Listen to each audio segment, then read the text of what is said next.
오늘의 본문에서 바울은 배를 타고 있습니다. 사도 바울이 이렇게 배를 타고 있는 이유는 총독 베스도의 신문을 받았고, 신문을 받는 가운데 황제 가이사에게 상소를 하였기 때문입니다. 사실 사도 바울은 하나님 앞에도 사람들 앞에도 죄를 범한 일이 없었고, 그 사실은 총독 베스도도 그리고 그 이후에 신문했던 아그리빠 왕도 다 알고 있었습니다. 그렇기 때문에 사도 바울이 사실 원하기만 하면 풀려날 수가 있었고 자유의 몸이 될 수가 있었습니다. 그럼에도 불구하고 사도 바울이 상소를 하고 황제에게로 가겠다 말을 하고 이렇게 배에 오르게 된 것은 로마로 가고자 했기 때문입니다. 로마에 가서 거기서도 복음을 전하는 것이 바울의 뜻이자 하나님의 뜻이었기 때문입니다. 그런데 이 로마로 가는 배에서 문제가 생겼습니다. 바울이 로마로 향하는 배를 탔던 시기는 9절 말씀에 금식하는 절기라고 나와 있는데, 이때를 보면은 9월 혹은 10월 사이라고 볼 수가 있습니다. 그런데 금식하는 절기가 이미 지났다고 하는 것을 보아서는 9월보다는 10월에 가까운 것으로 보입니다. 그런데 사실 이 10월의 시기는 배를 타기에 그렇게 좋은 시기가 아니었습니다. 항해하는 지침에 의하면 10월 조금 지나서 11월부터 2월까지, 그러니까 겨울의 시기에는 사람들이 배를 잘 타지 않는다고 합니다. 왜냐하면 이 시기는 항해를 전면 중지하는 시기고, 그리고 배를 타지 않도록 하는 그런 지침이 있기 때문에 사실 이 10월에 배를 탄다 하는 것은 상당히 부담스러운 일이었습니다. 아니나 다를까 배가 앞으로 나가는 것이 쉽지가 않았고, 바람도 잘 맞지 않아서 겨우겨우 가다가 미항이라는 곳에 이르게 되었는데, 이 미항이라는 곳에 이르게 되었을 때 사도 바울이 백부장에게 이렇게 말합니다. 여러분이요, 내가 보니까 이번 항해가 화물과 배만 아니라 우리 생명에도 타격과 많은 손해를 끼치리라. 사도 바울의 뜻은 무리하지 말고 강행하지 말고 기다리면서 겨울을 보냈다가 가는 것이 좋겠다 하는 것이 바울의 뜻이었던 것입니다. 바울은 이전에도 배를 타다가 3번 파선한 경험이 있었습니다. 3번 파선한 경험이 오늘의 사건을 포함하지 않는다 할지라도 그 파선했을 때 위험이 어떠한가 하는 것을 바울은 알고 있었습니다. 어쩌면 사도 바울이 이번 항해 때 겨울을 보내자고 말했던 것도 하나님의 음성을 들었기 때문에 그렇게 말했는 것일지도 모르겠습니다. 그러나 백부장은 바울의 말을 따르기보다는 옆에 있던 선원들의 말을 따릅니다. 이대로 항해하면 생명에 타격이 올 것이라 경고했지만은 선장과 선주의 말을 더 따르고 그렇게 가다가 오늘 본문처럼 광풍을 만나 죽을 위기에 처했던 것입니다. 백부장이 바울의 말을 따르기보다는 선원들의 말을 따른 것, 이것은 어떻게 보면은 참 당연한 일일지도 모르겠습니다. 왜냐하면 아무리 사도 바울이 배를 탄 경험이 있다 할지라도 바울보다는 선장과 선원들이 훨씬 더 배를 탄 경험들이 많고 지금까지의 지식들이 많기 때문에 그것을 따르는 것이 당연한 것입니다. 그리고 13절에 바람의 상황도 보니까 남풍이 순하게 불고 있다, 이것을 보면서 이제는 바람이 잘 부는구나 하고 탔던 것입니다. 그런데 14절에 어떻게 됩니까? 얼마 지나지 않아서 유라굴로 광풍을 만나게 됩니다. 이 광풍 때문에 항해 자체를 더 이상 할 수가 없게 되고, 얼마나 심했던지 여러 날 동안 14일 동안이나 먹지도 못하고 그렇게 죽을 위기에 처하게 됐습니다. 낮에도 해를 볼 수가 없고 밤에도 별을 볼 수가 없는 정말 극심한 상황에 처하게 된 것입니다. 20절 말씀을 보니까 구원의 여망마저, 살아갈 소망마저 없어졌다, 이렇게 표현이 나와 있습니다. 그야말로 죽을 위기에 처하게 된 것입니다. 이것이 바로 사람의 능력의 한계입니다. 사람이 아무리 경험이 많고 지식이 많고 아무리 능력이 있다 할지라도 그 지식과 능력보다 더 큰 위기를 만나면 사람은 속수무책입니다. 어쩔 수 없는 위기에 처하게 되는 것입니다.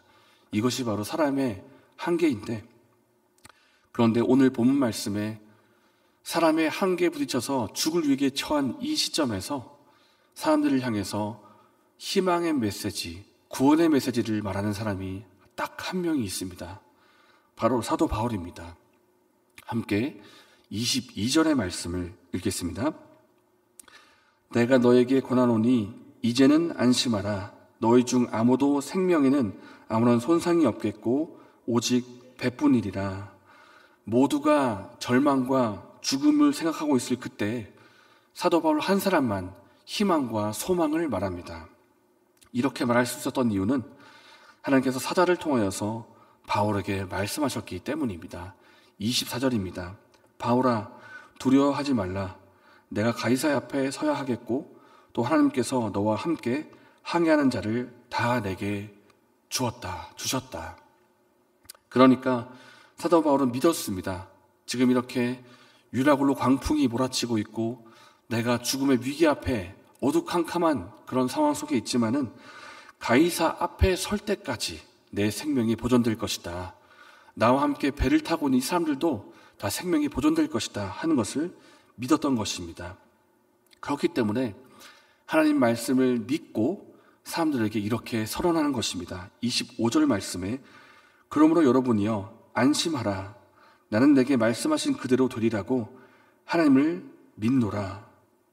가이사 앞에 설 때까지 내 생명은 반드시 보존된다 하는 것을 믿고 이 말을 한 것입니다. 오늘 본문에서 우리는 유라굴로 광풍이라고 하는 이 고통의 상황 속에서 상반된 반응을 보이는 두 부류를 보게 됩니다. 한 부류는 인간의 지식과 인간의 경험, 자신의 이성을 믿고 신뢰했던 백부장과 선장입니다. 그리고 또 한 부류는 하나님과 말씀을 믿는 바울입니다. 백부장과 선장은 바울 모두는 그리고 유라굴로 이 모든 사람들, 배에 탔던 모든 사람들은 유라굴로라는 광풍을 만나서 죽음의 위기에 놓입니다. 똑같이 죽음의 위기에 놓여 있지만 이 위기에 대한 반응은 아주 다릅니다.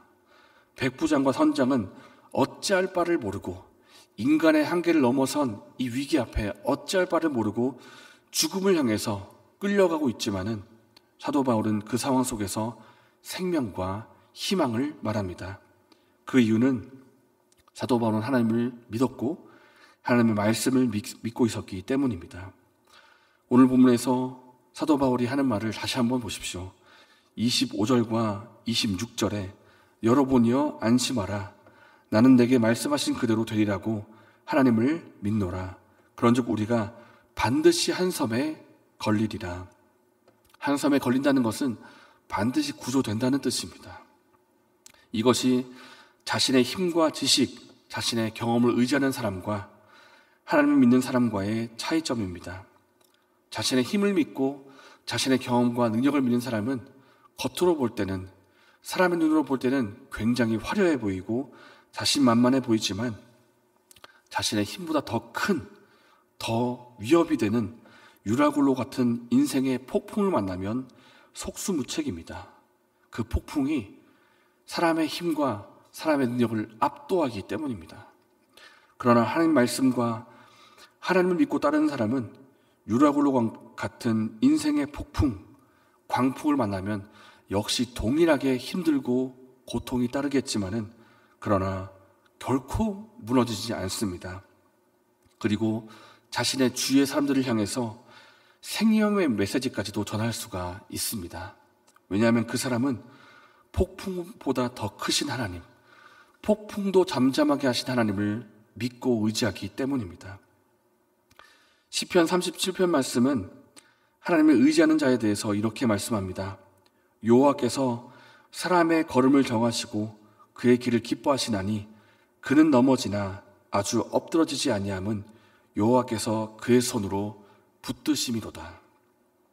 하나님을 의지하는 사람에게는 복이 있습니다. 하나님께서 그의 걸음을 신실하게 인도하실 것이기 때문입니다. 비록 인생의 광풍을 만난다 할지라도, 인생의 폭풍을 만난다 할지라도 하나님께서 친히 그 손으로 붙들고 계시기 때문에 광풍이 그 사람을 인생의 폭풍이 그 사람을 넘어지게 하지 못하게 하기 때문입니다. 사랑하는 저와 여러분께서는 오늘 무엇을 의지하고 계십니까? 나의 지식과 나의 경험, 나의 능력을 의지하고 계십니까? 아니면 하나님과 하나님 말씀을 의지하고 있습니까?